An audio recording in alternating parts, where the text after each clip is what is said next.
You ever hear the one about a woman who tried to Airbnb someone else's forest?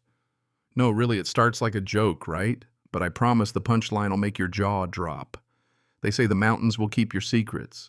Turns out they'll hold on to other folks' lies too, at least until you go poking around and catch them red-handed. That's exactly what happened to me. And man, I still shake my head every time I think about it. It all started on a Friday. You know, the kind where work chews you up and spits you out. Investor demo went sideways. One of my engineers nearly set the place on fire by popping a capacitor in backwards.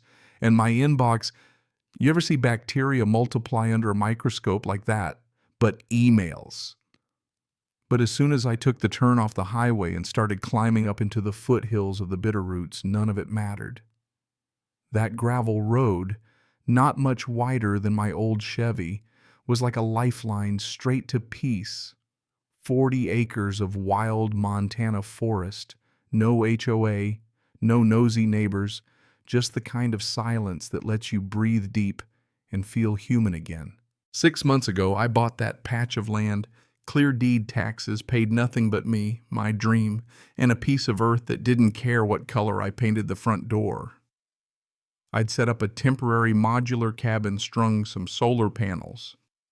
And because I run a startup that builds security gear, installed my own prototype system, motion sensors, a few 4K cameras, a private LTE relay hooked to the satellite net. Mostly what it caught was squirrels and wind, maybe an elk if it was feeling nosy.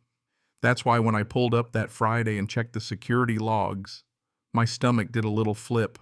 Suddenly there's a bunch of motion alerts flagged Tuesday, Wednesday, Thursday, all around noon, right near the tree line at the back of the property. Human-sized, warm-blooded, 2 feet on the ground, not exactly a moose out for a stroll. So I start scrubbing through the video, expecting, I don't know, maybe a lost hiker or a survey crew.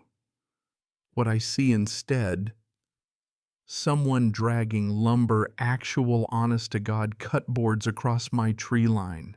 Roofing shingles.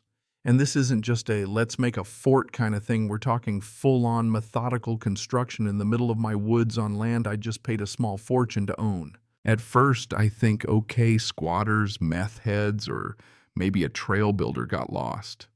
But the gear looked new, the work neat, too deliberate for an accident.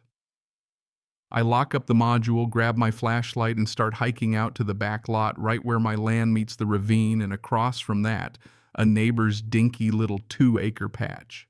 My inspection trail's grown over, but I push through in about 150 feet before my rear marker. I see it a brand new cabin, sturdy wood siding, tin roof solar panel, and a damn fire pit even.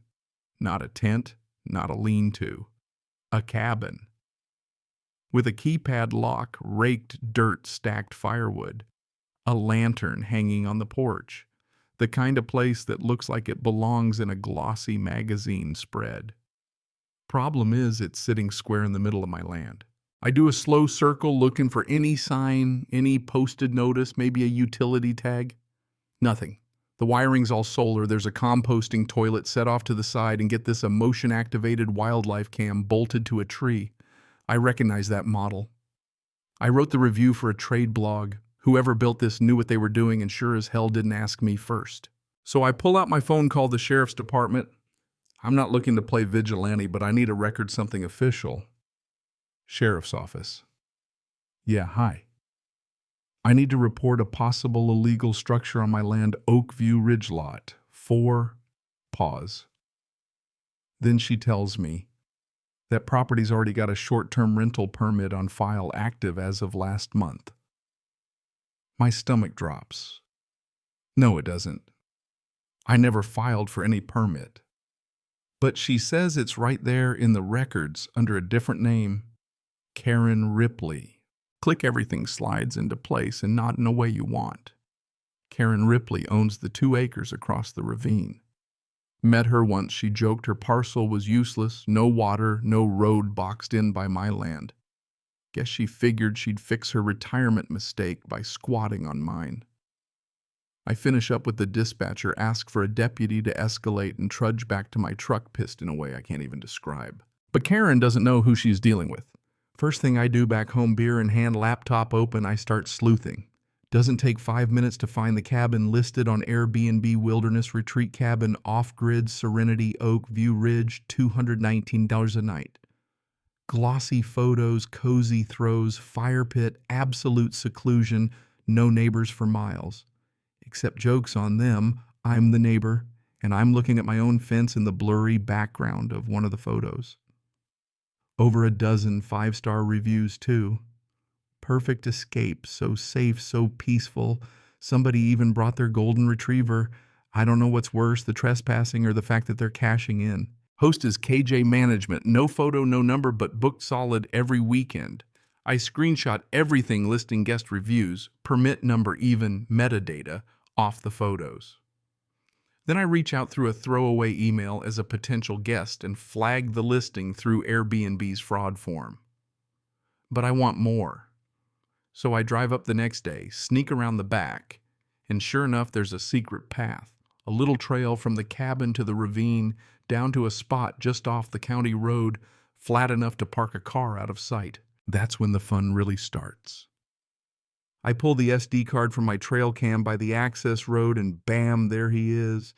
Late 50s, gray beard, heavy-set silver Subaru pulling off the road and standing at the game trail. Same guy several days, always in the window when the guests arrive.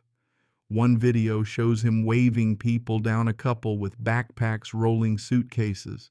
He hands them a clipboard and a key, no weight, a laminated map, and a keypad code. Enjoy your stay, you can almost hear him say. Digging through old emails, I realize that's Martin Ripley, Karen's husband. Martin's playing Airbnb check-in on my property. That night is a blur of formal complaints, sheriff county, planning land use violations, emails to a friend at a news site just in case this thing blows up. And because it's 2025 and nothing counts unless you got a digital backup, I upgrade my system with 2 new trail cams, this time wired straight to my AI logging hub. I'm not just mad, now I'm invested. And I start to realize people like Karen, they don't just get bold, they get strategic. 3 days after my complaints, I pull up and find an orange cone on my private road and a new gravel scar, a construction trailer parked in the trees. Another prefab cabin being unloaded. I asked the workers who authorized it, Karen Ripley. It's her land, she showed us the permit. Permit? What permit? My permit. My blood pressure's hitting orbit. I call the sheriff, deputy says they're still reviewing, but oh, by the way, Karen's filed a complaint against me, says I'm harassing her guests, damaging her cabins, that there's some verbal agreement with the previous owner about shared use. There isn't, never was. My deed's clean, surveyed, notarized, GPS marked. Her land's boxed in no road, no services. But now she's got a lawyer, and that night I get a letter accusing me of harassment, trespass, interference with business, and they're filing a civil suit seeking damages and an emergency hearing. Karen's not hiding anymore, she's going nuclear. Thing is, that second cabin, the way they built it, the fast-tracked gravel, it feels way too organized. So I dig through my closing papers, remember a weird holdup with the county survey, a Clint Devers land assessor, hard to reach, slow with paperwork. Turns out Clint also signed off on Karen's temporary structure permit 2 weeks before I found the first cabin. And the sketch he used, a scanned, hand-drawn napkin map. No coordinates, wobbly lines, and a signature that looks like someone wrote it with their foot. Karen's gaming the system, forging, bribing, whatever it takes. And the county's too slow or too crooked to stop her. Fine, you want a war, you get a war. I hire the best private survey crew in Missoula, Skyland survey guys with drones and satellite overlays, forensic mapping. We stomp the land for 3 days, and when it's done, I've got GPS overlays, photos, measurements, every inch of intrusion mapped down to the foot. Both cabins at least 150 feet inside my lot. Gravel drive, cutting through my property access trail, starting on county land, running illegal through mine, then behind her fence. I send Karen a certified letter 72 hours to remove all unauthorized buildings and stop all rentals, or I'll pursue full criminal and civil action. Her response: someone spray paints "liar" on my cabin. My shed lock gets popped. Nothing taken, just open like a dare. I catch Martin on camera muttering into his phone, pacing at the edge of my woods. Time to go full paranoid. I activate Sentinel mode, high-frequency audio triggers, directional mics, facial mapping. Every word she says outside those cabins gets logged and cross-referenced. Karen doesn't know it, but I'm recording everything. Thursday, I catch her bragging to a guest. "This whole ridge is mine now. The guy who used to own it doesn't even come up much." Later, I hear her say, "Technically, it's his land, but I filed the e-zoning under shared use. It's a gray area. Everybody does it. Not everybody, Karen. Not everybody." With everything collected, drone maps, video, audio, AI logs, I file another formal complaint, this time with a notarized cease and desist survey results, demand for emergency inspection. 2 days later, the county shows up, officials in a white SUV looking grumpy. I hand over my flash drive. 10 minutes later, one says to the other, "She forged the parcel number. Look here, dropped a digit to create a ghost overlay. No real permit, no clearance, no fire code. This is a disaster." Next day, Airbnb freezes her listings. KJ management poof gone. No more bookings, just a dead link and a 404 error. But Karen, she's still swinging. The court date comes quick. Karen Ripley versus me, civil complaint about boundary interference and business obstruction. Except thanks to my mountain of evidence, the county's filed their own case against her zoning violations, tax fraud, forged records. In court, my lawyer, Marcy, part shark, part rattlesnake, walks the judge through drone overlays, GPS maps, video of Karen pocketing cash, audio of her admitting she forged zoning. Even a county official testifying the permits were bogus. The judge leans forward, asks, "Ms. Ripley, did you collect rent from guests at these cabins?" "Yes." "Did you declare this income on your taxes?" Silence. Judge says, "Ms. Ripley, this court will be forwarding the evidence to the Department of Revenue and Attorney General for criminal review, tax evasion, fraud, unlawful business activity." Karen turns pale as a ghost. By the end of the day, all rental activities shut down, cabins to be vacated in 72 hours. Demolition, pending inspection. Airbnb closes her account. Her business, dead as disco. I'd like to say that's where it ended, but people like Karen, they don't just fade away. County crews roll up 5 days later, demo order in hand, sheriff's escort watching as they rip down both cabins. Martin shows up scowling in his Subaru, but with the deputies and my GoPro rolling, he stays in the car. "Good choice, buddy." As the dust settles, one deputy leans in and says, "You might want to keep your head on a swivel. She's been talking about suing the county next."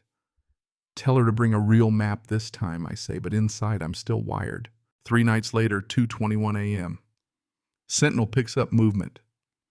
Martin and another guy trying to bust open my shed. My system triggers a voice alert. "You are on private land under surveillance. Law enforcement notified." They take off running. I send the footage to the sheriff. They log it as trespassing, but without damage. It's just another warning. Then comes the cherry on top. A viral tweet, Karen shouting at the judge, "Who the hell counts trees as property?" Memes explode Turkey. Karen cabin fraud trends regionally. News picks it up. Headline reads, "Former realtor faces fraud charges after renting cabins on private land." That's how she's remembered, not as a businesswoman, but as a punchline. Winter comes early. I reseed the trails, restake my borders, install steel GPS markers, put up a sign. "This land is not for rent, ever. Don't even think about it." I patent my Sentinel system. Get calls from ranchers who've had yoga influencers trespassing. Start pilot installs. Months later, a magazine runs a feature, "How one engineer evicted a scammer with her own business plan." I hang the print in my workshop right above the monitor where Sentinel keeps watch. One morning, months later, a car pulls up, a confused young couple holding a phone. "We booked a cabin called Pine Haven, but the listing's gone." I just point at the sign, then at the woods. "Not here. Not anymore." They drive off, and I glance up at my little camera in the tree, blinking once, recording, archiving, remembering. Because some folks build fences, some build warnings. Me, I build proof. So let me ask you, after all this, who's really in the wrong, Karen, for playing queen on somebody else's land or the county for letting her? Or am I the villain for not sharing the forest like she claimed? Drop your thoughts below, tell me where you stand. And hey, if you've ever battled a scammer, an HOA, or just a neighbor who thought the rules didn't apply, share your story. Because out here sometimes the only justice is the kind you make yourself.